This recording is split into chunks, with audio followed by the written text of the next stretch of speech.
अगर गंगा में कश्ती में मैं खाना खाया तो किसके मजहबी जज्बात मजरू हो रहे हैं? किसी के भी नहीं हो रहे ना। पूरा गंदा सीवरेज आकर गिरता गंगा में, वो तुम्हारे को तकलीफ नहीं हो रही? तुम मजहबी जज्बात को मजरू करे। क्या मजहबी जज्बात मजरू करे? अरे उनका जुर्म सिर्फ इतना है कि मुसलमान है। जो पूरा गंगा को जो गंदगी सीवरेज आकर गिर रहा, उस पर कोई किसी को फिक्र नहीं है। जो बड़े कश्तियां चलती, उसमें जो लोग पेशाब पैखाना करते, वो गिरता है, उसकी फिक्र नहीं है। मजहबी जज्बात हमारे मजरू हो गए। नहीं, हमारा त्योहार आ रहा, गोश्त की दुकान बंद रहना, अंडे की दुकान बंद रहना, तो लाओ पैसे भी दो ना हमारे को। खुरैश बरादरी का काम गोश्त का कारोबार करना। आपके मजहबी जज्बात है। मेरा रमजान का महीना था, पूरे शराब की दुकानें खुली क्यों थी बताओ?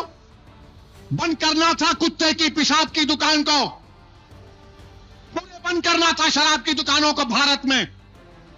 मगर नहीं, शराब की दुकानें खुली रहेंगी, मैं कश्ती में रोजा नहीं खोल सकता। मेरे मजहबी जज्बात मजरू नहीं होंगे?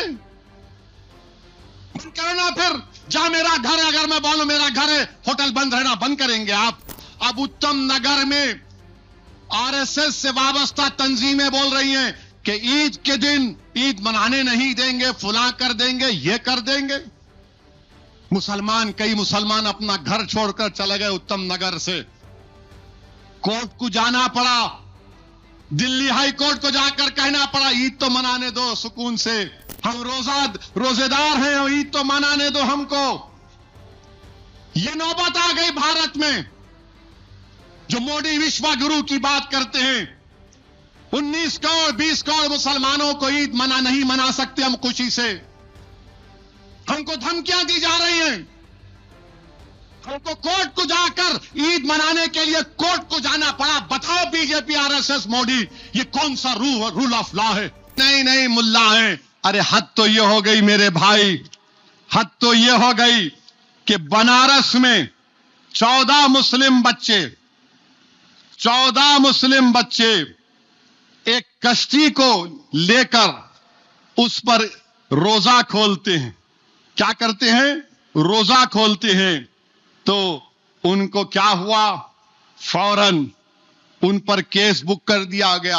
अब अगर कल मैं हुसैन सागर लेक में एक कश्ती लेता हूं, मैं बोलता हूं बोट पे रोजा। अब आजकल तो रोजा ऐसे तरीके से खोल रहे कि अल्लाह मालूम क्या होने वाला आगे जाके।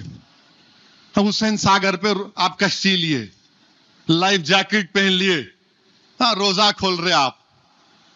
उसके बाद चिकन की बिरयानी खा ली आप खा लिए। आने के बाद पुलिस बोलती नहीं, आपने कानून का उल्लंघन किया है। और क्या किया आपने इफ्तार पार्टी खाई, बिरयानी खाई आपने, तो BNS 298, BNS 299, BNS 196, BNS 270, BNS 223। अरे किसी के मजहबी जज्बात कैसा मजरू हो रहे हैं? अगर गंगा में कश्ती में मैं खाना खाया तो किसके मजहबी जज्बात मजरू हो रहे हैं? किसी के भी नहीं हो रहे ना। पूरा गंदा सीवरेज आकर गिरता गंगा में, वो तुम्हारे को तकलीफ नहीं हो रही? ये बच्चे बेचारे लाइफ जैकेट्स पहने हुए, नौजवान है, बोले चलो आप कश्ती पे जाएंगे, रोजा खोले। आप उन पे केस बुक कर दिए, जेल में है बच्चे वो। नहीं तुम मजहबी जज्बात को मजरू करे। क्या मजहबी जज्बात मजरू करे? अरे उनका जुर्म सिर्फ इतना है कि मुसलमान है। जो पूरा गंगा को जो गंदगी सीवरेज आकर गिर रहा, उस पर कोई किसी को फिक्र नहीं है। जो बड़े कश्तियां चलती, उसमें जो लोग पेशाब पैखाना करते, वो गिरता है, उसकी फिक्र नहीं है। बताओ कि क्या हो? सिर्फ तुम मुसलमान है, जेल में आपने उनको डाल दिया। ये इंसाफ है तुम्हारा? बीजेपी वालों बताओ। और तुम पसमानदा मुसलमान की बात करते हो, उसमें पूरे बच्चे सैफी हैं, पसमानदा मुसलमान। उत्तर प्रदेश के इनसे ये नाइंसाफी की गई है। और क्या बोलते हैं कि उस बच्चों के वीडियो में किसी ने कहा आलमगीर मस्जिद, वो आलमगीर मस्जिद है वहां पर नहीं। कैसा बोले तुम, मस्जिद का नाम कैसा लिए? अरे बाबा वो नाम उसका आलमगीर मस्जिद है। तुम्हारे अब्बा के अब्बा के अब्बा के दादा पैदा होने से पहले वो आलमगीर मस्जिद है और सुबह क़यामत तक रहेगी इंशाअल्लाह ताला।